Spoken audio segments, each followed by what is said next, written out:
How many times has God showed you something in your imagination, and then you took it in there to your family and your friends, and you shared it with them, and they shot it down? Stop telling your visions to other people, because they're not going to see it.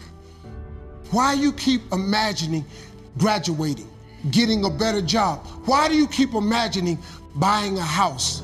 Why do you keep imagining getting rich one day? Why do you keep imagining that? Because God is talking to you. He created you, and then he even showed you what he got for you. You got to start believing in your imagination. Faith without works is dead. So now you got to put in work. Haven't you imagined a better life? But if you don't work, if you don't ask him for it, he cannot give it to you, because he created us with the power of choice. If you decide that you will be poor, there's nothing I can do. You're gonna be poor. If you decide to be rich today, who gonna stop you? If you decide you want to be rich, all you gotta do is start. Who gonna stop you? Unless you tell it to the wrong person. Mama, I'm going to be rich. Anybody rich in this family? Go in there and sit down somewhere, get yourself a good job. Mama could be wrong, because what you have in your imagination, God didn't show it to your mama. I'm sorry. Listen to me. If y'all don't do nothing else, write everything you imagine down, pray about it, and watch what happens. You have no idea what I've done. You have no idea what I've been through. But God is in the forgiving business. God is in the turn it around business. God did all that for me. So I'm telling you right now, if God can fix Steve Harvey, I bet he can turn you into that. Don't worry about your circumstances. Don't worry about your age. I have a friend who's up in age, over 70, and she wanted to build a multi-million-dollar complex. Lenders and bankers say, you can't do that, you're too old. She ignored them. That building now stands, ladies and gentlemen, a multi-million-dollar structure. But there are a lot of people who would have listened to that, because they've already said no to themselves. See, it's time now. If you want to make this your decade, you've got to start saying yes to your life, yes to your potential. Everybody says to me, hey, Inky, do you want to go to college? I'm like, yeah, I'm going to college. They said, nobody goes to college from Crim. They asked me the question so much, I started to ignore it until one day I'm in a car with my mother, and we're a stoplight away from Crim, and my mother turns and looks at me and says, son, do you want to go to college? I say, yes, ma'am, I'm going to college. She said, Inky, the chances of that happening, slim to none. Like, I'm not trying to crush your dreams, but I can't play with your future.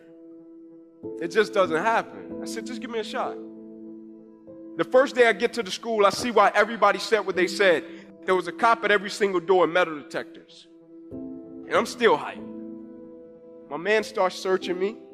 His exact words were, what's your plan, little man? I said, oh man, I'm going D1, I'm going to college. He says to me, you'll probably go to cell block D1. He said, you had two uncles coming to the same place, great little ball players. He said, aren't they serving 13 and 40 years at the federal penitentiary, not even 10 minutes away from these front doors? I said, yep. He said, exactly. Apple don't fall far from the tree. And when I got my scholarship from Tennessee and got back to Crim High School, the first person I went to see was that cop in that lunchroom. He said, how did you do it? He said, the reason I said it to you, he said, don't get it twisted. You thought I was trying to break you. I wasn't. He said, I've seen so many kids step up to me and say the same thing, and they end up dropping out their freshman year. And so I wanted to challenge you to see, would you retreat or would you step up to me and fight for the thing that you said you wanted? I'm intrigued in life how when a person say they want something and the only thing it takes is for the circumstance to change. I'm intrigued by that, right? How a circumstance can take that away. In life, people don't burn out because of what they do. People burn out because life makes them forget why they do it. When it's about something greater than themselves, the opposition, the adversity, and the challenges are a part of the journey. That's why it's so easy to spot people that's just out for their personal gain, because all it takes is for something not to go the way that they thought it was going to go, and now they no longer want it. And so when I got to Tennessee, it was Mayberry for me. And I come into my junior year, and I'm about to get exactly what I want. About to get this thing called NFL. This thing that I've been working for. Like everything revolved around this game, and I finally get in a position in my life to where now I'm 10 games away from it.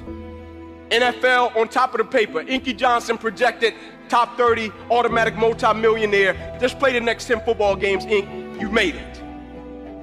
And I go out in a silly game against Air Force, and I go to make a tackle, and when I hit him, every breath in my body left.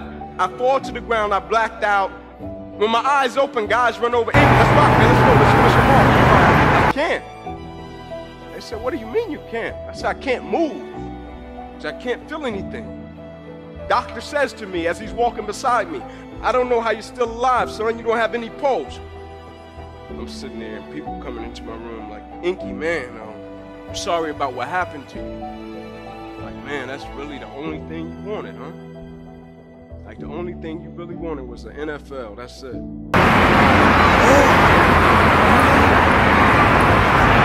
There was no substance, no value. And now the thing I placed my identity in, now it's gone. That's why I laugh at people when they say, man, if I could just get this, I'll be. Man, if I could just get this amount of money, I'll be. I'm like, ooh. What happens when God says yes and no? Like, do you have the ability to accept what you don't understand?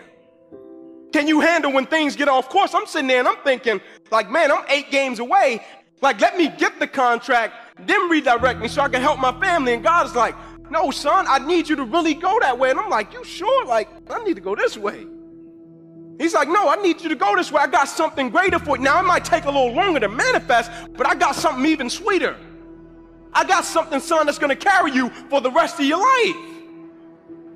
And I thought it was over after football got redirected. My life got redirected 2, 3 more times before I even fell into my purpose and my mission. I'm thinking I'm going to be a coach. God's like, no, you ain't. I'm like, well, maybe I'm supposed to go back to Atlanta and work in my neighborhood at the rec center. I get to Atlanta, I call the guy, he don't answer the phone. The only thing I had at that moment was a prayer and a book. And the prayer that I prayed was, Lord, I don't know what you want me to do. But people keep coming to me, telling me, speak. Inky, you need to speak. And I'm like, I'm not speaking. People coming, Inky, you need to speak. I'm like, no, man. And God brought me to the point where I had nothing, and I was on my knees. I said, Lord, listen, I don't know if this is what you want me to do, but I submit, and let's rock.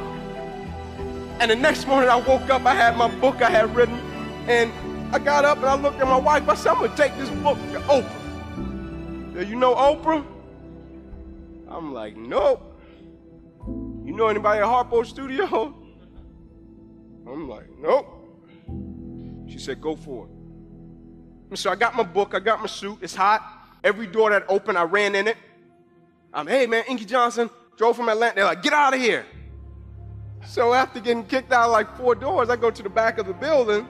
I sit down, I put my back on the building, look up to the sky, and I'm like, God, thought it was you. And I get up and I walk around the side of the building. I look down the sidewalk, and at this moment, there was nobody but Oprah and the security guard. She said, hey, that's a nice suit. I said, thank you. I said, I drove from Atlanta. I wanted to get you my book. I said, would you mind taking a picture? We take a picture, and I'm going to walk off, and her security says to me, hey, young man, come here. He said, what just happened never happens.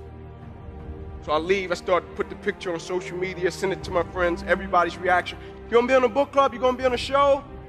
I'm like, what just happened? Faith is the substance of things hoped for, the evidence of things not seen.